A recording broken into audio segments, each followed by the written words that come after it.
নমস্কার বন্ধুরা, আশা করি সবাই অনেক ভালো আছেন। আজকে দেখুন একটা কাঁঠাল বাগানে আছি।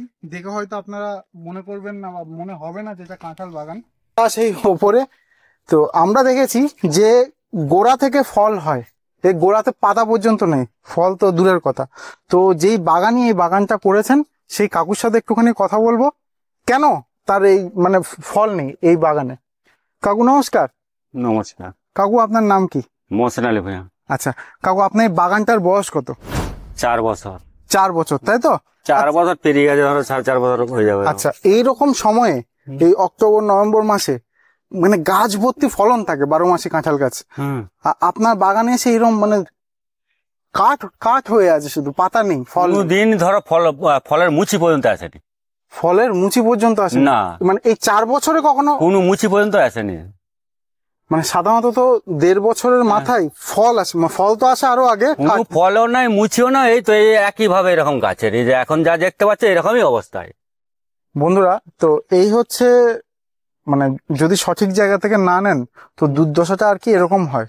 তো এই এপাশটা আমি দেখাই, মানে যন্ত্র রেডি হচ্ছে, কাকু আর কি এই গাছ পুরো বাগান আর কি ছাঁটাই করে দেবেন, পুরো বাগান কেটে ফেলে দেবেন।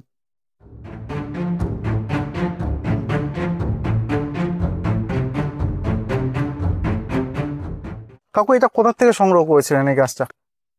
কোথার থেকে নিলে বগুড়ার লোক যোগাযোগ করে, ওদের বাগান করে তেরা দিয়ে এই করে কোম্পানির সাথে যোগাযোগ করে দিয়ে। আচ্ছা, আমরা যেটা বলে থাকি যে 12 মাসি কাঁঠালের চারা নিতে গেলে 2-1টা সফল বাগান পরিদর্শন করে তারপর নিতে। আপনি এরকম কোনো সফল বাগান দেখেছেন যেখানে ভালো ফল হচ্ছে? না, ওটা চেক করা হয় না, না। ওটা চেক করা হয়, ওটা চেক করলে হয়তো কাকুর এই অবস্থা হতো না। আমি সবাইকেই বলি, এর আগে অনেকগুলো ভিডিওতে বলেছি, এমন কোথাও থেকে নেবেন যেখানে আর কি বাগান পরিদর্শন করবেন, বাগান দেখে যদি আপনার ভালো লাগে তবেই নেবেন। তো সেই রকমই মানে ভালো ভালো বাগান তৈরি করেছেন শ্রীরামকৃষ্ণ নার্সারির শ্রীকান্ত দা। বারবার তো এই কথাগুলো বলি যে শ্রীকান্ত দার কাছ থেকে নেন। আপনারা বলেন যে শুধু শ্রীকান্ত দার নাম করেন কেন? কারণ নামটা করতে হয় শ্রীকান্ত দার, এমন কোনো বিশ্বস্ত কাউকে আমরা পাইনি বা এমন কাউকে দেখিনি। ধরো তবে তো আমরা এই উদ্যমটা নিলাম। একদম সঠিক। তো এমন কাউকে পাইনি যে সফলভাবে বাগান তৈরি করে দিচ্ছেন। তো একমাত্র শ্রীকান্ত দাকেই দেখেছি পশ্চিমবঙ্গের জেলায় জেলায় গ্রামে গ্রামে তার হাত ধরেই কিন্তু মানে কমার্শিয়াল এঁচোড় চাষ হচ্ছে। আর কাকুর সাথে যদি একটু কথা বলি, কাকু এই বাগান তো আপনি ছাঁটাই করে দিচ্ছেন, বাগান পুরো পরিষ্কার, বাগান পরিষ্কার করে দেবেন, এরপর কি কি চাষ করবেন? আবার নিজের লাগাবো। আবার এঁচোড় করবেন? আপনার এখনো এঁচোড় করার শখ আছে? দেখবো না, এত খেটেই করে আবার লাগাবো। এবার কোথা থেকে নেবেন? ওই তো আপনাদের থেকে নেবো, ওই শ্রীকান্ত দার কাছ থেকে নেবেন। ওকে, তো এবার শ্রীকান্ত দার হাত ধরে হওয়া কোনো বাগান দেখেছেন আপনি? দেখেছি, মোবাইলে সব দেখছি, তো মোবাইলে সব দেখেছেন যেগুলো শ্রীকান্ত দা তৈরি করে দিচ্ছে। যত তৈরি করে যে পো দিয়েছে, তারপর আপনার একটু ভরসা হলো, তারপরে তো হয়েছে, তারপর নিজেদের এলাকা তো ওগুলো, তাহলে তো আবার ওনার বাড়ির কাছাকাছি, বড্ড দূর নয়। আচ্ছা, শ্রীকান্ত দার সঙ্গে এমনি কথা হয়েছে আপনার এই চারার ব্যাপারে? চারার যে চারা লিজে ওর সাথে কথা হয়, তারপর তো। আচ্ছা, তো চারা কত করে চেয়েছেন উনি? হ্যাঁ, এক একটা চারার দাম কত চেয়েছেন? দাম এখন আমার সাথে কোনো ফয়সালা কিছু বলেনি। আচ্ছা, আর এই চারাগুলো কিনেছিলেন কত করে? এই চারাগুলো ছেলে দাম বলতে পারবো, আমি পারবো না। আপনি বলতে পারেন, ঠিক আছে। বন্ধুরা, এখন দামের থেকেও বড় বিষয়, শ্রীকান্ত দার চারা তো 165 টাকা। অনেকে বলেন যে 165 টাকা করে কেন নেবে? হ্যাঁ, বাজারে 40 টাকা 50 টাকার গাছ রয়েছে। তো বিষয়টা হচ্ছে 40 টাকাটাও ম্যাটার নয়, 165 টাকাও ম্যাটার নয়।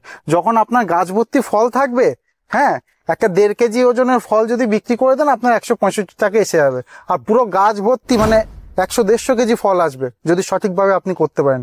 তো দামটা ম্যাটার নয়, কোয়ালিটিটা ম্যাটার, যেটা হচ্ছে শ্রীকান্ত দার কাছে আপনারা পাবেন।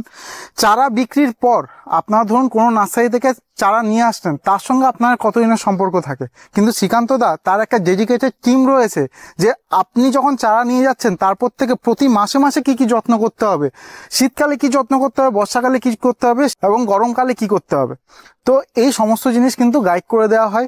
এবং এছাড়াও দাদা কিন্তু 2-3 মাসের ইন্টারভালে একবার করে তার কাছ থেকে যারা চারা নিয়েছেন তাদের জন্য আবার প্র্যাকটিক্যাল ট্রেনিং এরও ব্যবস্থা করেন, যেখানে কিন্তু উদ্ভিদ বিশেষজ্ঞরা আসেন, শ্রীকান্ত দা নিজে থাকেন এবং তাদেরকে বাগান পরিদর্শন করানো হয়।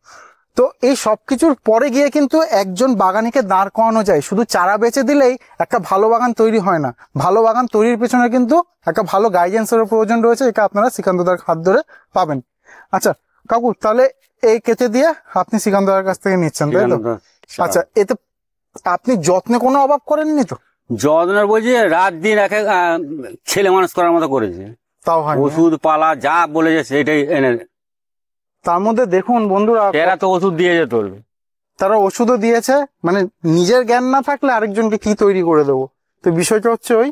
আর এই দেখুন, মানে কি বলবো বন্ধুরা, 10 ফিটও দূরত্ব হবে না, গায়ে গায়ে বসিয়েছে। কারণ তাদের নিজেদেরই আর কি সঠিক জ্ঞানটা নেই যে আরেকজনকে গাইড করবে। তো চারা নেবেন দেখে শুনে, সুন্দর জায়গা থেকে, ভালো বাগান কে করে দিয়েছে সেটা দেখে নেবেন।